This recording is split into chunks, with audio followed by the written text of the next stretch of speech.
Friends, ఇప్పుడే అందిన వార్త. ఏపీ రాష్ట్రంలో తల్లికి వందనం పథకం రూల్స్ అయితే వచ్చాయన్నమాట. 15,000 రూపాయలు. ఆ వివరాలు ఏంటనేది వీడియోలో తెలుస్తుందా? వీడియోని స్కిప్ చేయకుండా పూర్తిగా చూడండి. కంప్లీట్ ఇన్ఫర్మేషన్ అయితే అర్థమవుతుందండి.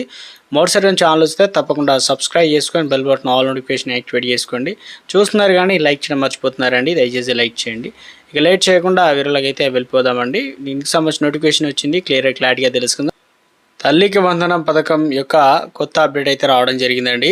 ప్రారంభం తేదీ వచ్చేసి మనకు 12/6/2025 స్కూల్ రీఓపెన్ చేసిన రోజు. ఇందుకు సంబంధించి లబ్ధిదారులు 1వ తరగతి నుంచి 12వ తరగతి వరకు చదువుతున్న విద్యార్థుల తల్లిదండ్రులకు సంబంధించి ఆర్థిక సాయం అనేది ప్రతి సంవత్సరం కూడా 15,000 రూపాయలు కలిగే ప్రయోజనాలు, తల్లులకు సంబంధించి ఆర్థిక సాయం మరియు పిల్లలకు స్థిర విద్యా కొనసాగింపు పథకానికి కావాల్సినటువంటి డాక్యుమెంట్లు అనేది మొత్తానికి ఏంటనేది చూద్దామండి.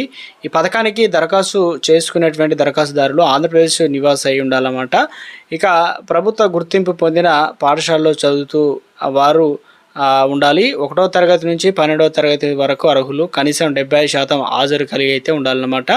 ఇక రూల్స్ అవి: తల్లికి పేరు మీద అంటే తల్లి పేరు మీద బ్యాంక్ అకౌంట్ అనేది కలిగి ఉండాలి. కుటుంబ వార్షిక ఆదాయం ప్రభుత్వ పరిమితికి లోబడి అయితే ఉండాలన్నమాట. ఇన్కమ్స్ ఏదైతే ఉందో అందులో వచ్చేసి సర్టిఫికేట్లో భాగంగా ప్రభుత్వ నిబంధనలకు లోబడి కావాల్సిన డాక్యుమెంట్లు సర్టిఫికేట్లు ఏంటంటే, ఒకటి స్టడీ సర్టిఫికేటు, తల్లి యొక్క ఆధార్ కార్డు ఉండాలి. అదేవిధంగా తల్లి బ్యాంకు అకౌంట్ వివరాలు ఉండాలి. నివాస పత్రము లేదా రేషన్ కార్డు, కుల ధృవీకరణ పత్రం అయితే ఉండాలన్నమాట. ఇక అవసరమైతే ఇన్కమ్ సర్టిఫికేటు, పిల్లల పాఠశాల హాజరు సర్టిఫికేటు. ప్రభుత్వం త్వరలో అర్హుల జాబితాను సచివాలయంలో ప్రదర్శించి తల్లి యొక్క అకౌంట్లో డబ్బులు అయితే జమ చేస్తుందన్నమాట. తల్లికి వందనం 15,000 రూపాయలు మీ అకౌంట్లో పడాలంటే విద్యార్థుల తల్లిదండ్రుల బ్యాంక్ ఖాతాల ఆధార్ నెంబర్తో NPCI అనేది జూన్ 5 లోపు తప్పనిసరిగా లింక్ అనేది చేసుకోవాలన్నమాట. ఇక ఒకవేళ లింక్ కానీ వారికి లింక్ చేసుకున్నటకు దగ్గరలో ఉన్న పోస్ట్ ఆఫీసులో లేదా సచివాలయంలో సంప్రదించండి.